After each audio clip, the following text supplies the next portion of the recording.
하나님 말씀 우리 함께 보겠습니다. 하나님 말씀 고린도전서입니다. 고린도전서 15장 50절에서부터 58절의 말씀입니다. 고린도전서 15장 50절에서 58절 신약성경 284페이지입니다. 하나님의 말씀을 귀 기울여 들어주시기 바랍니다. 형제들아, 내가 이것을 말하노니 혈과 육은 하나님 나라를 이어받을 수 없고 또한 썩는 것은 썩지 아니하는 것을 유업으로 받지 못하느니라. 보라, 내가 너희에게 비밀을 말하노니 우리가 다 잠잘 것이 아니요 마지막 나팔의 순식간에 홀연히 다 변화되리니 나팔 소리가 나매 죽은 자들이 썩지 아니할 것으로 다시 살아나고 우리도 변화되리라. 이 썩을 것이 반드시 썩지 아니할 것을 입겠고 이 죽을 것이 죽지 아니할 것을 입으리로다. 이 썩을 것이 썩지 아니함을 입고 이 죽을 것이 죽지 아니함을 입을 때에는 사망을 삼키고 이기리라고 기록된 말씀이 이루어지리라. 사망아, 너의 승리가 어디 있느냐? 사망아, 너가 쏘는 것이 어디 있느냐? 사망이 쏘는 것은 죄요, 죄의 권능은 율법이라. 우리 주 예수 그리스도로 말미암아 우리에게 승리를 주시는 하나님께 감사하노니, 그러므로 내 사랑하는 형제들아, 견실하며 흔들리지 말고 항상 주의 일에 더욱 힘쓰는 자들이 되라. 이는 너희 수고가 주 안에서 헛되지 않은 줄을 알미라. 아멘. 매번 하던 산상설교를 계속하다가 오늘은 특별히 부활주일이기 때문에 그 부활에 관련된 하나님의 말씀을 함께 보고 그 부활의 의미를 우리가 함께 좀 나누려고 합니다. 해마다 봄이 되면 꽃이 피고 새로운 생명들이 나오게 되면 이 부활주일을 맞이하게 됩니다. 우리는 지금이 이제 3월 말 4월 초 이때가 부활주일이지만 이스라엘 민족에게 있어서는 이 날이 민족의 첫날입니다. 새해 첫날로 생각하고 지내는 사람들입니다. 물론 그 사람들도 지금 우리와 똑같은 달력을 사용하고 있지만 유대력으로 따지면 이게 새해 첫날이 되는 것입니다. 우리도 이 부활주일이 되면 교회마다 굉장히 많은 행사들이 있죠. 부활절 찬양대들은 찬양을 하기도 하고, 주일학교에서는 이제 계란을 사다가 삶아서 계란을 색칠을 하고 거기다가 부활 이런 거 써서 아이들에게 함께 나눠줍니다.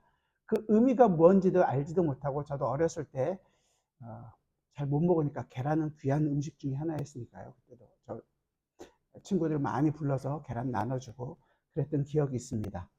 물론 그 계란이 아무런 생명이 없는 것처럼 보이지만 나중에 병아리로 깨어나온다는 그런 의미가 있기 때문에 아마도 이 부활주일에 이 일들을 아마도 하지 않았을까, 이런 생각들을 하게 됩니다. 하다 보니까 그 부활의 의미라는 것을 생각하기보다 어떻게 보면 우리는 무엇을 먹을까? 오늘은 계란을 몇 개 먹을까? 이번 주는 몇 개를 먹을까? 아니면 이번 부활주일 날은 찬양대가 찬양을 어떤 노래를 할 것이냐, 이런 거에 더 관심을 갖고 행사에 더 이벤트에 관심을 갖게 되는 경우들이 많습니다. 사실은 그게 아니라 부활이 갖고 있는 의미가 무엇이고, 부활로 말미암아 우리에게 주어진 것이 무엇이고, 그 부활 때문에 우리가 어떤 삶을 살아야 하는가, 여기에 더 관심을 가져야 되는데 진짜 관심에는 별로 관심이 없고 제밥에만 관심이 있게 되는 것을 보게 됩니다. 그래서 오늘 이 부활이 주는 의미가, 성도에게 주고 있는 의미가 어떤 것인지, 이런 것들을 한번 좀 살펴보려고 합니다. 함께 읽은 이 고린도전서 15장은 성경에서 부활에 대해서 아주 잘 설명하고 있는 성경 중에 한 구절입니다. 왜냐하면 바울이 지금 고린도에 있는 성도들에게 편지를 쓰고 있는데, 이 고린도 교회 안에 부활을 믿지 않는 사람들이 있었던 거예요. 부인하는 자들이 존재했던 것이었습니다. 그런 사람들에게 여러 가지 예증을 가지고 부활이 있었다라는 것을 설명해 주고 있는 것입니다. 죽은 자의 부활이 없다면 그리스도께서 다시 살아나지 못하셨을 것이다 라고 얘기하는 거거든요. 조금 앞쪽으로 가시면 15장, 지금 피고 계시면 12절부터 15절까지 보면, 그리스도께서 죽은 자 가운데서 다시 살아나셨다 전파되었거늘 너희 중에서 어떤 사람들은 어찌하여 죽은 자 가운데서 부활이 없다 하느냐. 말씀드린 것처럼 부활을 믿지 않는 사람들이 있었다는 거예요. 만일 죽은 자의 부활이 없으면 그리스도도 다시 살아나지 못하셨으리라. 그리스도께서 만일 다시 살아나지 못하셨으면 우리가 전파한 것도 헛것이요 또 너희 믿음도 헛것이며 또 우리가 하나님의 거짓 증인으로 발견되리니 우리가 하나님이 그리스도를 다시 살리셨다고 증언하였습니다. 만일 죽은 자가 다시 살아나는 일이 없으면 하나님이 그리스도를 다시 살리지 아니하셨으리라.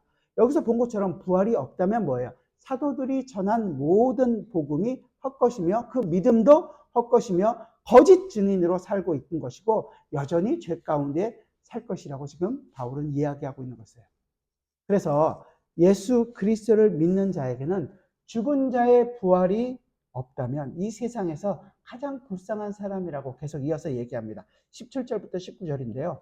그리스도께서 다시 살아나신 일이 없으면 너희의 믿음도 헛되고 너희가 여전히 죄 가운데 있을 것이요 또한 그리스도 안에서 잠자는 자도 망하였으리니 만일 그리스도 안에서 우리가 바라는 것이 다만 이 세상의 삶뿐이면 모든 사람 가운데 우리가 더욱 불쌍한 자이리라.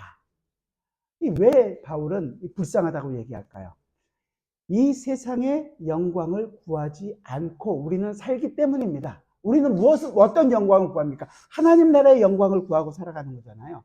예수를 그리스도를 믿는 자들은 죽은 자의 부활을 믿기 때문에 우리가 죽어서 부활할 것을 믿기 때문에 이 세상 가운데서는 소망을 두고 살아가고 있는 자들이 아닙니다. 이 세상의 영광이 진정한 소망이 아니라는 것은 알기 때문이죠. 이 세상의 영광은 다 쇠하여질 것이고 없어질 것이고 썩어질 것들입니다. 변할 것들이에요. 그렇게 여러분들이 자신했던 이 몸도 다 후패해져 가고 있는 것을 경험하지 않습니까? 그렇기 때문에 예수 그리스도를 믿는 자들은 곧 이 죽은 자의 부활을 믿는 사람들은 이 세상에 소망을 두지 않습니다. 그 부활의 세계, 영원한 하나님의 나라를 소망하면서 이 땅에 살 때는 그것을 믿음으로 산다 이렇게 표현을 하는 거거든요. 그리고 그 믿음으로 살기 때문에 이 땅에서는 나는 날마다 죽는 그 삶을 살아가는 것입니다. 예수님께서 얘기하신 그대로 자기를 부인하고 십자가를 지는 삶을 살아가게 됩니다. 그렇기 때문에 이제 예수를 믿는 사람들에는 죽은 자의 부활이 없다라고 얘기하면 그것처럼 불쌍한 일이 없게 되는 거죠. 사도 바울이 계속 그 고린도 교회에 얘기하는 것입니다. 그런데 여기 이 육체의 부활을 믿지 못하는 문제는 어떻게 보면 고린도 교회 교인들만의 성도들만의 문제는 아닙니다. 오늘날 우리가 살아가고 있는 지금 우리에게도 이 문제는 굉장히 심각한 문제입니다. 우리가 정말로 예수 그리스도의 부활을 믿습니까? 죽은 자의 부활을 믿습니까? 우리가 과연 이 세상에 썩어질 영광을 구하지 않고 썩지 않을 그 영광, 하나님 나라의 그 부활의 나라의 그 아들의 나라의 영광을 구하시면서 살고 있습니까? 나는 부활은 믿고 있는데 그 영광까지는 못 구하는 것 같은데 부활을 믿지 못하고 있는 겁니다. 날마다 내가 죽음에 넘기는 삶을, 자기를 부인하고 십자가를 지는 삶을 살지 못한다면 부활과는 상관이 없는 것입니다. 내가 그 하나님의 약속을 은혜로 받았기 때문에 세상의 형편과 상관없이 어떤 상황에서든지 만족하고 감사하고 기뻐하면서 다시 주님께서 오실 날을 바라보고 간절히 사모하면서 살아가고 있습니까? 만약 우리가 그렇지 않다면 우리의 믿음에 심각한 문제가 있는 것입니다. 성경에서 많은 부활을 믿었던 믿음의 선진들이 이 세상의 그 영광을 구하지 않고 그리스도와 함께 고난받는 삶을 살았다고 증언합니다. 이것을 이 세상에 그 어떤 영광보다도 더 귀한 것으로 여기고 그 길을 걸어갔습니다. 우리도 그 길을 걸어가고 있는 자질인 것이에요. 세상의 어떤 재물보다, 세상이 더 우리를 위대하다고 생각하는 어떤 순간보다 그 더 나은 상을 바라봤기 때문에 죽음조차도 사도 바울은 유익하다고 얘기하는 것 아니겠어요? 빌립보서에서 내게 사는 것이 그리스도니 죽는 것도 유익하다. 바울이 이런 삶을 살 수 있었던 것은 이 세상에 살기가 괴롭고 힘들어서만이 아니라 그런 것들 속에서 바라볼 수 있는 하나님 나라를 바라보고 살고 있었기 때문에 자기는 이 죽음도 유익하다고 고백할 수 있는 것입니다. 그 예수 그리스도의 죽음과 부활을 체험하고 있고 그 영광을 자기가 맛보았고 그 영광에 어찌하든지 더 빨리 참여하기를 바라고 그래서 이렇게 고백하고 있는 것입니다. 그래서 오늘 우리가 이 부활의 의미가 어떤 것인지 살펴보고 그리고 난 다음에 이 부활이 어떤 유익이 우리에게 되는지 함께 살펴보려고 합니다. 먼저 부활이라는 것이 뭘까요? 부활은 죽었다가 살아나는 거죠. 죽었다가 다시 사는 것이 부활이에요. 그러면 우리가 부활이라는 것을 알려면 죽음이라는 것을 알아야 되는 거 아니에요. 죽음이라는 것이 뭘까요? 일반적으로 죽음이라고 얘기하면 우리는 다 육신의 죽음을 먼저 생각합니다. 맞습니다. 육신의 죽음이 있죠. 우리는 다 시간이 지나면 육신이 죽게 될 것입니다. 우리는 이 눈에 보이는 세상을 떠나는 순간을 우리의 육신의 죽음이라고 얘기합니다. 그래서 이 세상을 떠난다. 이렇게 표현도 많이 하잖아요. 그렇죠. 우리가 이 세상을 떠나게 되는 걸 죽음이라고 얘기합니다.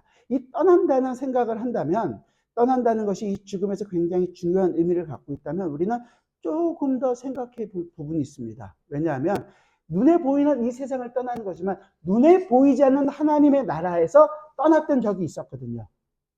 언제요? 에덴 동산에서. 이 에덴 동산이라는 것은 하나님께서 계시는 하나님이 계시는 곳을 이 땅의 카피로 보여준 곳입니다. 하나님이 계신 곳을 의미하는 것이었죠. 그런데 거기서 하나님의 말씀을 온전히 순종하고 살아가야 했던 아담과 하와가 하나님의 말씀에 불순종했습니다. 그래서 그 에덴 동산으로부터 쫓겨나는 일이 떠나게 되는 일이 있었습니다. 그걸 성경은 죽음이라고 얘기하는 거거든요. 동산 중앙에 있는 선악을 알게 하는 나무를 먹는 날에는 네가 정령 죽으리라 한 것처럼 그 하나님의 생명의 근원이신 하나님으로부터 떠난 것을 죽음이라고 얘기하는 거거든요. 그래서 이 하나님 나라를 떠난 것, 그래서 하나님의 명령을 거부하고 하나님의 그 말씀대로 사는 것을 거부하고 그래서 하나님의 법이 아닌 내가 원하는 삶을 살아가고 있는 것을 죽음 가운데서 살아가는 삶이라고 얘기하는 것입니다. 하나님, 생명의 근원이신 그 하나님과 떨어져 있는 상태를 죽음이라는 거죠. 세상에서 얘기하는 것과는 조금 다른 거예요. 그러니까 우리는 얼마 있다가 지금 살아있다고 생각하는데 사실은 하나님으로부터 떠나 있는 모든 것은 뭐죠? 죽은 것입니다. 그래서 하나님의 법과 상관없이 내 법대로, 내 마음대로 살고 있는 것을 성경은 죽음이라고 얘기하는 것입니다. 하나님의 형상으로서 마땅히 하나님께 영광을 돌리고 하나님을 기뻐하고 하나님을 바라보는 삶을 살아가야 하는데 그렇지 않고 내가 원하는 것, 내가 이루고 싶은 것, 이 일을 이루어가는 것을 죽음 가운데 죽은 자의 삶이라고 얘기하는 거예요. 우리가 성도들이 이 세상을 바라볼 때 이 세상은 자기의 성을 쌓고 자기가 원하는 삶을 살아가고 있는 그 모든 것들을 바라볼 때 그들은 그렇게 힘들이고 노력을 하지만 저 모든 것들은 다 없어질 것이라는 것을 바라보는 것입니다. 왜냐하면 그 안에 생명의 근원이신 하나님이 없기 때문입니다. 하나님 없이 살기 때문에 그들에게는 진정한 평화라고는 얻을 수 없었던 것입니다. 하나님의 보호와 하나님의 인도와 하나님을 영화롭게 하지 않는 그 삶을 사는 거죠. 모든 것을 다 이룬 것처럼 보이지만 그 안에 자기 마음속 깊은 곳에서 나는 왜 이것밖에 못했지? 나는 왜 이 정도밖에 안 됐지? 이런 생각들을 하고 사는 것입니다. 어떻게 하면 좀 더 많은 것을 가질까? 욕심으로 살아갈 수밖에 없는 삶을 사는 것입니다. 하나님 없이 사는 것, 죽음 가운데 사는 것입니다. 어둠 속에서 산다고도 표현하는 것이고 생명이 없이 사는 것입니다. 따라서 이 부활이라는 것은 그 죽음 가운데서 살아나는 것을 이야기하는 것입니다. 조금 더 우리가 신학적으로 표현한다면 중생이라는 표현도 이 안에 표현할 수 있겠죠. 내가 살아가고 있는 삶의 방식이 아니라 이제 더 이상 내 것이 아닌 하나님이 원하시는, 이제 살아났으니까 생명의 근원이신 하나님이 원하시는 것이 무엇이고 하나님께만 영광을 돌리는 삶을 살게 되기 시작한 것입니다. 그리고 더 하나님의 그 영광에 참여하고 기쁨을 누리기를 원하는 것입니다. 이게 부활이라는 거예요. 죽음이라는 것이 하나님을 거부하고 떠났잖아요. 근데 그 부활은요, 하나님이 원하시는 것, 하나님의 영광에 참여하기를 원하는 것이고 하나님의 말씀을 최고의 가치로 여기고 살아가는 것을 이제 이 부활에 참여하고 있는 것을 이야기하고 있는 것입니다. 그래서 이 하나님의 말씀을 우리가 최고로 알고 살겠다는 것, 그래서 하나님을 더 깊이 이해하고 알기 위하여 하나님의 말씀을 피는 것이고 하나님께서 우리의 인생을 어떻게 이끌어가고 계시는지를 더 이 하나님의 말씀을 보고 알고 참여하기를 원하는 것입니다. 이게 부활이라는 거예요. 그렇기 때문에 그냥 매 순간, 매년 한 번씩 1년에 한 번 있는 부활 주일이 아니라 우리는 그 하나님의 영광에, 하나님의 기쁨에, 하나님의 그 모든 그 은혜에 참여하기를 원하는 모든 날이 우리에게는 부활의 날이고 그 부활의 기쁨을 우리의 삶 가운데서 알아가고 그 부활로 말미암아 내가 매 순간 살아가고 있다는 것을 고백하게 되는 것입니다. 하나님이 우리의 인생 속에서 하나님의 그 영광을 매 순간 알게 하시기를 원하시단 말이죠. 창조가 우리에게서 매 순간 일어나고 있는 것과 같은 거예요. 하나님께서 천지를 창조하실 때 보시고 좋으셨잖아요. 이 천지 만물이 굉장히 좋고 굉장히 아름답다고 얘기하잖아요. 근데 이 창조주 하나님은 이 아름다운 피조 세계를 볼 시간이 없으세요. 왜요? 우리 하나님의 백성들을 바라보시고 찾고 그들과 교제하고 그들과 이 영광을 누리기를 원하시기 때문에 세상에는 관심이 없으세요. 아니 그 세상 모든 것들을 이용해서라도 하나님의 백성인 우리와 교제하고 말씀을 나누기를 원하기를 원하시는 것입니다. 그래서 사랑하는 독생자이신 예수 그리스도를 이 땅에 보내주셨고 그 예수 그리스도께서 온전히 하나님의 말씀에 순종하는 삶을 사셨고 그럼에도 불구하고 우리의 모든 죄를 짊어지시고 십자가에서 죽으시고 그래서 그 우리의 죽음을 죽이시고 그러나 그 예수 그리스도의 죽음은 의로운 자의 죽음이었기에 그 죽음이 그를 썩게 내버려 두지 않고 그는 다시 살아나게 되셨던 것입니다. 그래서 이 사도 바울은 이 부활의 전체적인 핵심 내용이 뭐냐 하면 예수 그리스도께서 이 땅에 오셨고 예수 그리스도의 사역으로 모든 것을 얘기한다는 말이죠.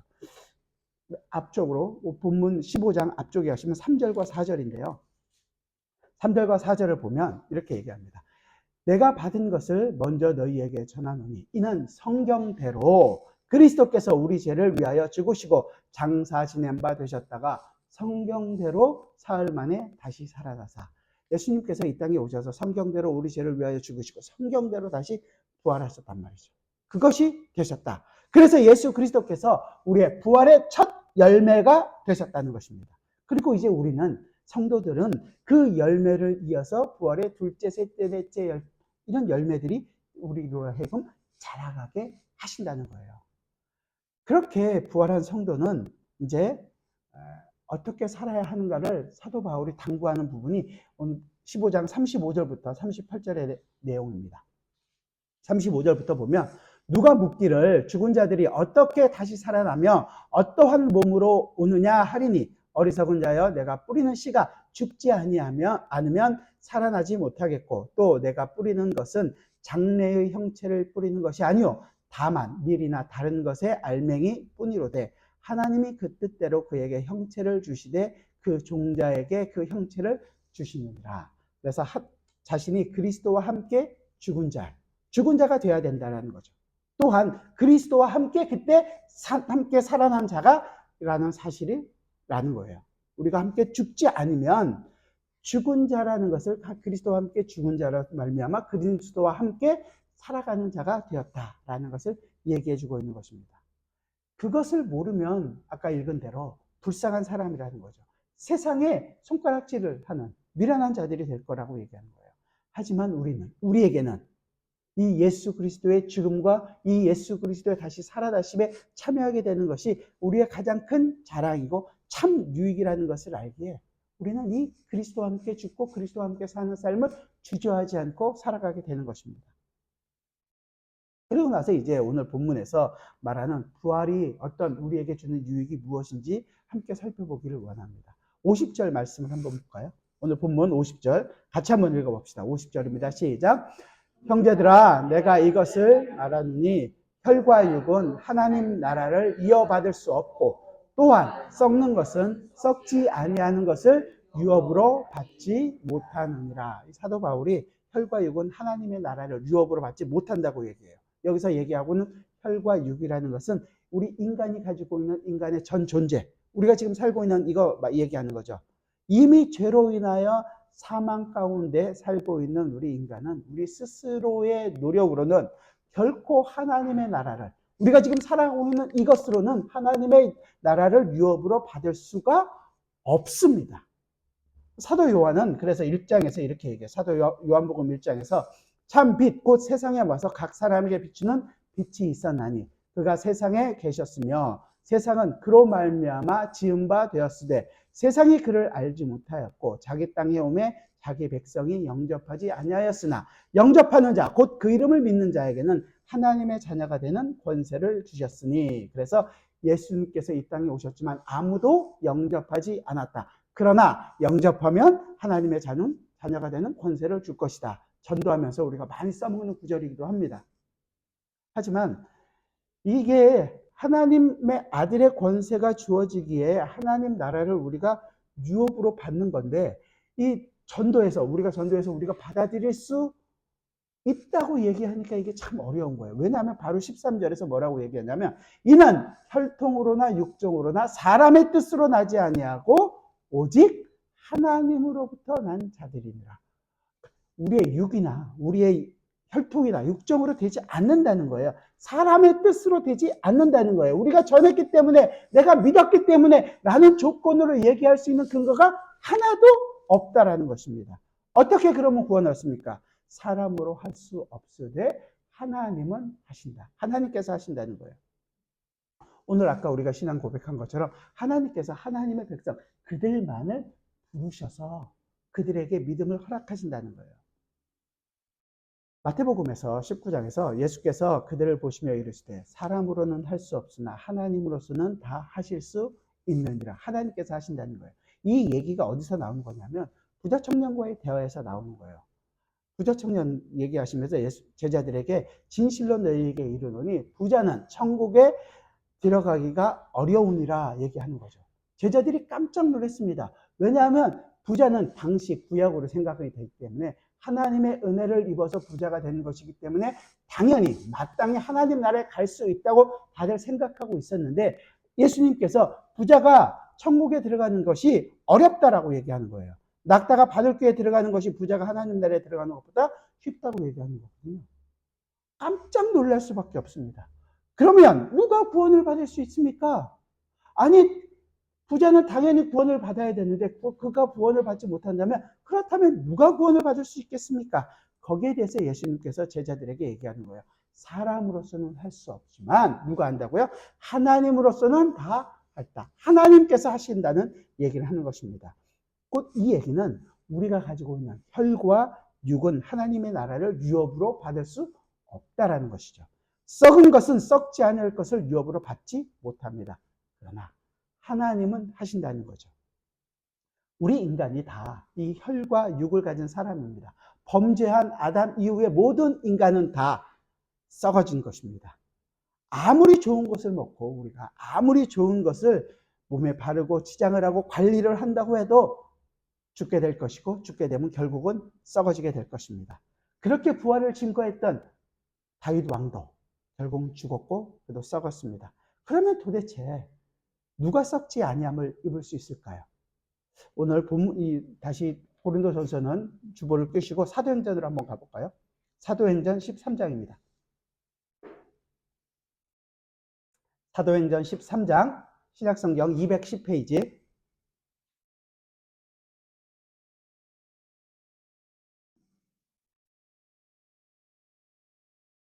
사도행전 13장 34절부터 우리 41절까지 같이 한번 볼까요? 사도행전 13장 34절에서 41절 같이 한번 읽어보겠습니다. 같이 읽죠.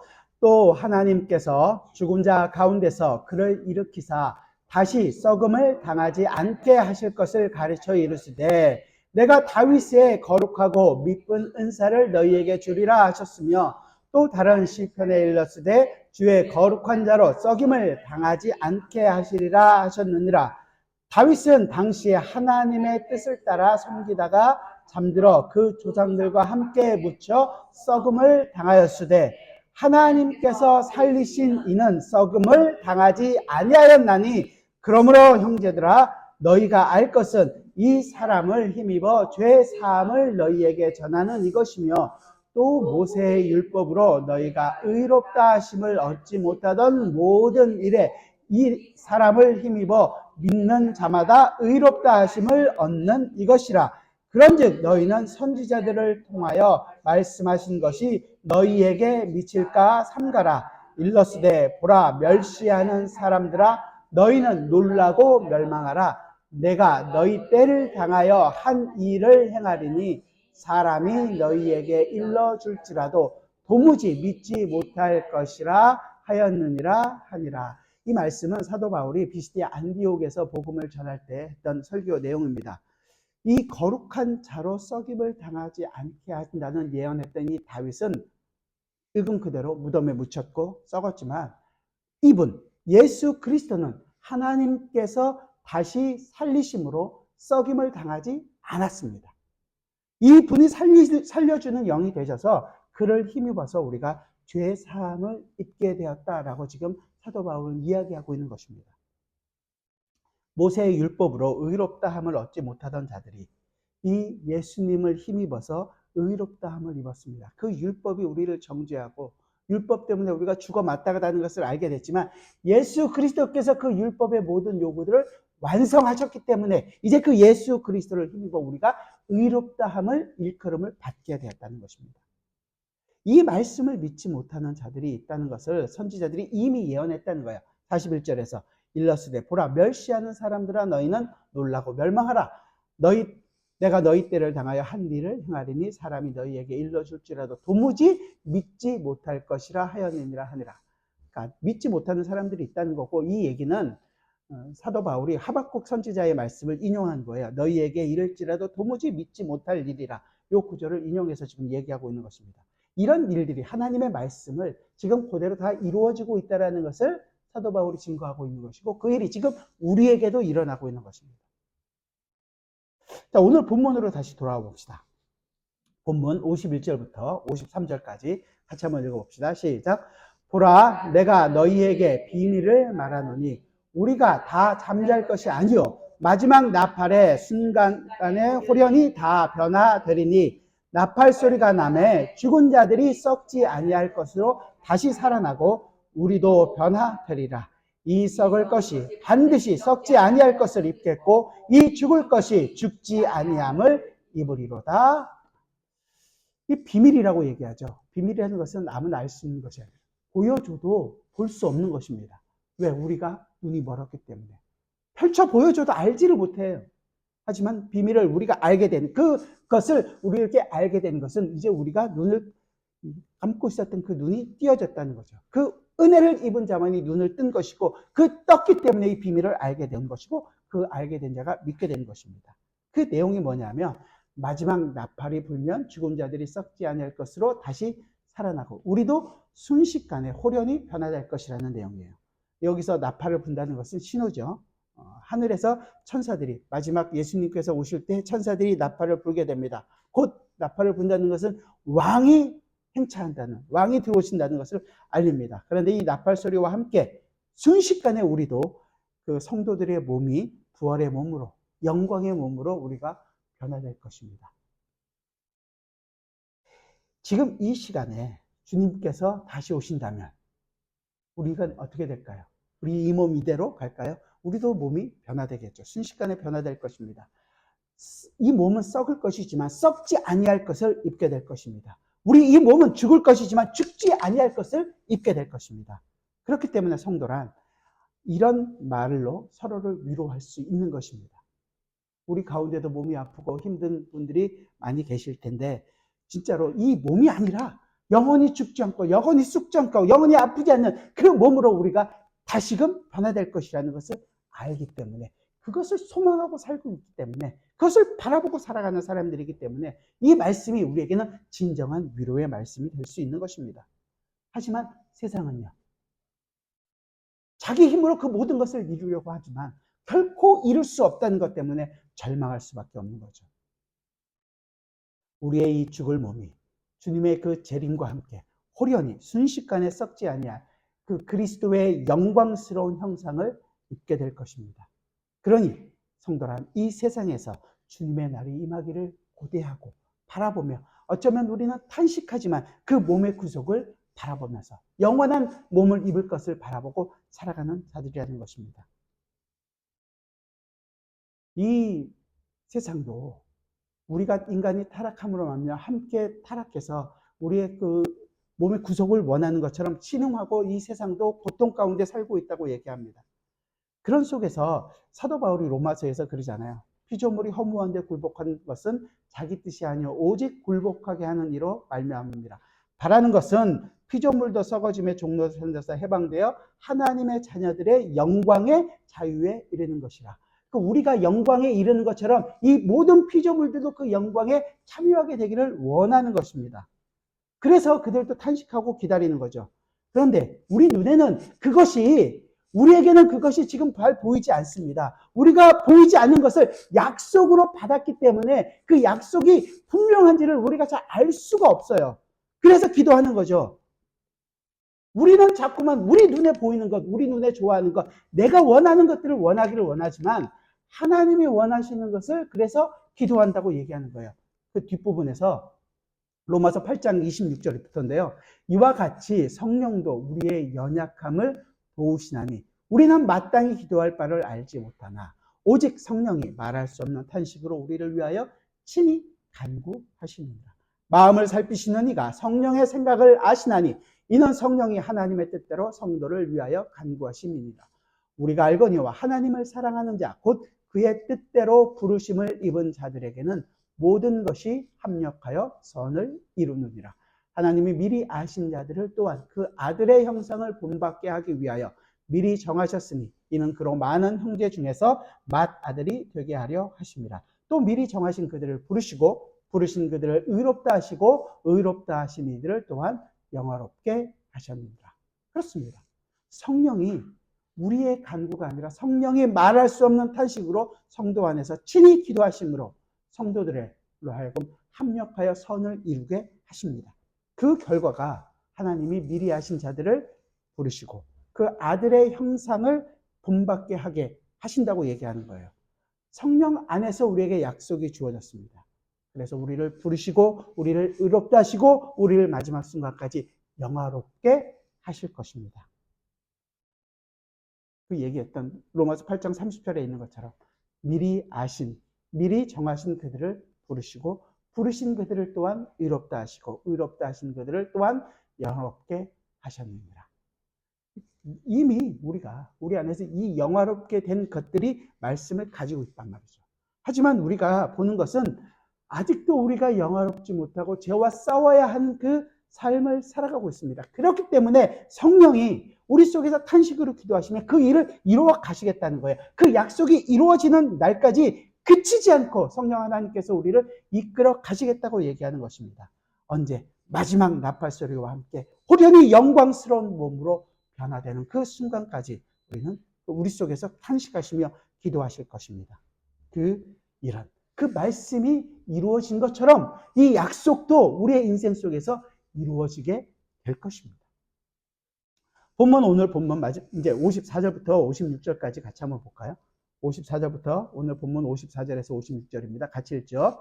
이 썩을 것이 썩지 아니함을 입고 이 죽을 것이 죽지 아니함을 입을 때에는 사망을 삼키고 이기리라고 기록된 말씀이 이루어지리라. 사망아 너의 승리가 어디 있느냐? 사망아 내가 쏘는 것이 어디 있느냐? 사망이 쏘는 것은 죄요 죄의 권능은 율법이라. 아멘. 이 사망을 삼키고 이기리라 하신 이사야 선지자의 예언을 지금 얘기하는 거예요. 이사야 25장인데요. 사망을 영원히 멸하실 것이라. 주 여호와께서 너희 얼굴에서 눈물을 씻기시며 자기 백성의 수치를 온 천하에서 제하시리라. 여호와께서 이같이 말씀하셨느니라. 이사야 25장 8절의 말씀입니다. 이 말씀에 보면 사망을 영원히 멸하신다는 거예요. 사망을 삼키고 이길 것이다 라고 얘기하는 거죠. 사망이 죽게 되는 거죠.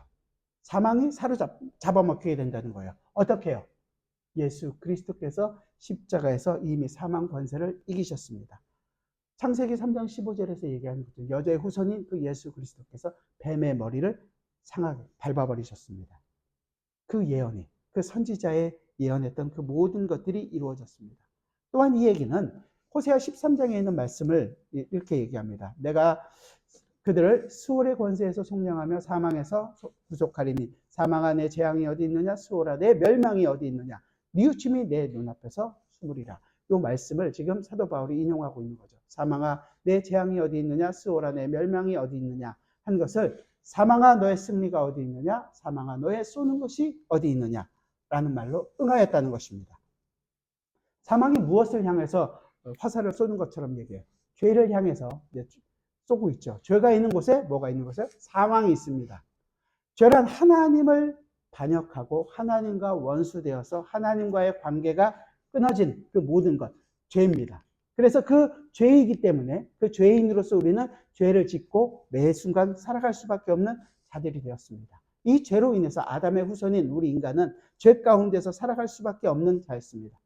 그리고 그 죄로 인하여 죽는다는 것을 규정하는 것이 율법이에요. 그래서 그렇기 때문에 죄의 권능이 율법이라는 거죠. 죄가 우리를 쏘는데 죄가 사망이 죄를 가지고 쏘는데 그 총알이 뭐냐면 율법이 된다는 거예요. 율법. 율법 때문에 우리가 그 총알을 맞고 죽게 된다는 거죠. 죄가 무엇인지는 이제 법이 투입이 되면 알게 되고 자기에게 이 죄 없었다라는 것이 죄라는 걸 생각을 못하고 살아갔는데 이 율법이 오게 되니까 내가 죄라는 것을 깨닫게 되고 그것 때문에 우리는 사망에 이르게 된다는 것을 알게 되는 것입니다. 모든 사람이 그래서 죄를 범하였으면 하나님의 영광에 이르지 못하고 그 결과는 다 죽어 마땅한 사람들이 되었던 것입니다. 죽음 가운데 있게 되었다는 거죠. 아니, 우리는 그래서 그 하나님의 법이 아닌 내가 만든 법, 우리 스스로 만든 법을 만들어서 나를 살고 싶어 합니다. 내가 스스로 살기를 노력합니다. 내 성을 샀습니다. 내 율법을 씁니다. 하지만 하나님의 말씀, 이 율법이 우리 앞에 주어지게 된다면 우리는 그 모든 것이 무너지게 될 것입니다. 우리가 악하기 때문에 가장 선하신 하나님의 말씀, 선한 율법이 우리에게 주어진다고 해도 우리는 그 율법을 선한 대로 사용하는 것이 아니라 악한 대로 사용해서 우리 마음대로 법을 바꾸고 우리 마음대로 법을 조정하고 나는 이렇게 지키고 있다. 나는 괜찮다. 나는 이것은 우리가 하나님께서 하신 것은 이렇게 해서 엉뚱하게 해석하고 내 마음대로 옳다. 나는 괜찮다라고 생각하고 살아가고 있는 사람들이었습니다. 죄 가운데 살아가고 있는 모습이었습니다. 하지만 예수 그리스도께서 십자가를 지시고 부활하심으로 이 모든 것들을 다 이루셨습니다. 로마서 8장에 있는 것처럼 누구든지 예수 그리스도 안에 있는 자에게는 결코 정죄함이 없다라는 말씀을 하는 거죠. 무엇에서 해방됐던 거죠? 율법에서 우리가 해방이 됐습니다. 그 죄에서 해방됐습니다. 이 사망의 권세에서 우리가 해방이 되었습니다. 이렇게 된 것이 우리의 육과 육정이나 열정으로 우리의 힘으로 된 것이 아니라 사실은 하나님의 말씀을 응하게 하려고 하신 것이지 우리의 구원이 목적이 아닙니다. 사실은 이 모든 일을 이루시는 것은 하나님께서 하나님의 나라를 이루어가고 계시는 것 속에서 이 우리의 구원이 안에 들어있는 것이지 우리 구원이 목적으로만 바라볼 수 있는 것은 아니라는 거예요. 그래서 이렇게 해방된 자들이 무엇으로 고백을 하냐면 오늘 본문 57절을 보면 이렇게 얘기합니다. 본문 57절 같이 보죠. 시작. 우리 주 예수 그리스도로 말미암아 우리에게 승리를 주시는 하나님께 감사하노니. 우리 주 예수 그리스도로 말미암아 승리를 주시는 하나님이라는 고백을 하게 되는 것입니다. 내가 이렇게 구원받았습니다. 내가 이렇게 생명을 받았습니다. 오 주님 감사합니다. 이것도 있지만 사실 그 이전에 무엇이 있냐면 예수 그리스도로 말미암아 승리를 주시는 하나님께 감사하는 고백을 하게 되는 것입니다.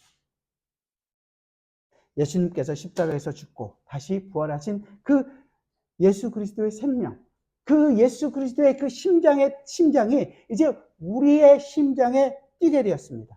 그 예수님 때문에 우리의 심장이 다시 뛰기 시작한 거예요. 생명을 갖게 된 것입니다. 그래서 우리는 그저 단순히 오늘 하루 부활주일이라고 이 부활을 기념하진 않습니다. 특별한 날이라고 생각하지 않습니다. 왜냐하면 이 심장은 매 순간 뛰기 때문입니다. 오늘만 뛰는 것으로 끝나는 것이 아니라 매 순간 뜁니다. 그래서 이 뛰는 것을 확인하는 그 모든 순간이 내가 그 그리스도의 부활에 참여하고 있는 순간입니다. 그래서 우리는 매 순간 그리스도의 부활에 참여합니다. 그리고 그 부활에 참여한 자로서 예수 그리스도와 함께 생활합니다. 그렇다면 우리는 그 예수 그리스도께서 우리에게 주신 그 예수 그리스도의 심장의 소리를 더 들으셔야 되지 않겠습니까? 그 심장의 소리에 귀를 기울이십시오. 예수님께서는 우리 죽음에 대하여 십자가에서 죽으셨습니다. 그리고 이제 예수 그리스도께서는 다시 살아나셔서 새로운 생명을 우리에게 허락해 주십니다. 이제부터 우리는 우리의 인생을 사는 사람들이 아니라 예수 그리스도의 인생을 살아가는 사람들이 되었습니다. 그래서 이제 우리는 그 아버지의 집에 참여하게 되었고 아버지께서 주시는 모든 것들을 만족하며 아버지와 교제하고 아버지가 주시는 것이 어떤 것인지를 더 알고 싶어하는 것입니다. 이것이 부활에 참여한 자이고 우리가 좀 전에 얘기했던 그 승리를 주시는 하나님께 감사하는 자의 인생을 살아가는 것입니다. 그래서 이 사도 바울은 마지막으로 이 부활의 의미를 알고 그 유익을 아는 자들에게 마지막 권면을 합니다. 58절에서 이렇게 얘기합니다. 우리 58절 같이 읽어봅시다. 시작. 그러므로 내 사랑하는 형제들아 견실하며 흔들리지 말고 항상 주의 일에 더욱 힘쓰는 자들이 되라. 이는 너희 수고가 주 안에서 헛되지 않은 줄 알미라. 아멘. 견실하고 견고하게 쓰라는 거죠. 흔들리지 말라는 것입니다. 이 모든 것들이 확실하기 때문에 우리가 흔들리지 않고 굳건하게 이 길을 걸어가는 것입니다. 주의 일에 그래서 더욱 힘쓰는 자가 되어라. 이 심장의 고동 소리를 듣고 심장을 뛰는 그 순간 함께 움직이고 그 예수 그리스도의 부활에 참여하고 하나님 나라의 영광에 참여하고 그 기쁨을 매 순간 누려가기를 바란다는 것입니다. 주 안에서 우리의 수고가 헛되지 않다는 거예요. 성도라면 그래서 반드시 이 예수 그리스도의 부활에 참여한 이 부활의 기쁨을 누리는 삶을 살아가는 것입니다. 세상의 헛된 일을 버립시다. 세상의 영광을 추구하지 맙시다. 우리는 오직 예수 그리스도의 십자가만을 자랑하며 그 십자가만을 붙들고 살아가시는 여러분들이 되시기 바랍니다. 그것이 주님이 이기심으로 선물을 주신 그 부활에 참여하는 것이고 이 부활의 기쁨이 우리의 삶에서 매 순간 나타나게 되기를 주님의 이름으로 부탁드립니다. 기도하겠습니다. 주님, 우리가 이 부활의 기쁨이 어떤 것인지를 잘 모르고 삽니다. 왜냐하면 내가 살았다고 생각하니까요. 나는 지금 살아있고 내가 예수를 믿을 수 있고 내가 언젠가는 그 예수 그리스도 말씀대로 다 따를 수 있다고 생각합니다. 그러나 주님, 우리가 예수 그리스도를 알지 못할 때 우리는 생명이 없었고 우리에게는 죽음뿐이었고 우리는 죽음 가운데서 썩어져가는 냄새를 풍기며 살아갔던 사람들이었습니다. 우리에게는 하나님을 찾을 능력도 하나님께 나아갈 어떠한 것도 우리에게는 있을 수 없었습니다. 그런 우리에게 예수 그리스도께서 찾아와 주셨고 그 죽음 가운데로 들어오셔서 우리의 죽음으로 이기신 그 예수 그리스도의 십자가가 있었기에 우리가 이제 주님 앞에 나올 수 있게 되었습니다. 오, 감사합니다. 그리고 이제 예수 그리스도께서 부활하신 그 부활의 생명이 우리의 심장을 뛰게 합니다. 주님, 이 부활의 심장을 가지고 매 순간 살기를 원합니다. 예수 그리스도께서 원하셨던 하나님 나라의 영광을 맛보고 하나님과 기쁜 교제를 나누며 하나님 나라의 그 모든 영광 가운데서 그 기쁨을 누리고 살기는 저희 모두가 되기를 원합니다. 오, 주님, 우리와 함께 하시며 그 영광 가운데서 주님을 찬양하며 주님께 감사드리며 살아갈 수 있는 저희 모두가 되게 하여 주옵소서. 예수 그리스도의 이름으로 기도드리옵나이다. 아멘.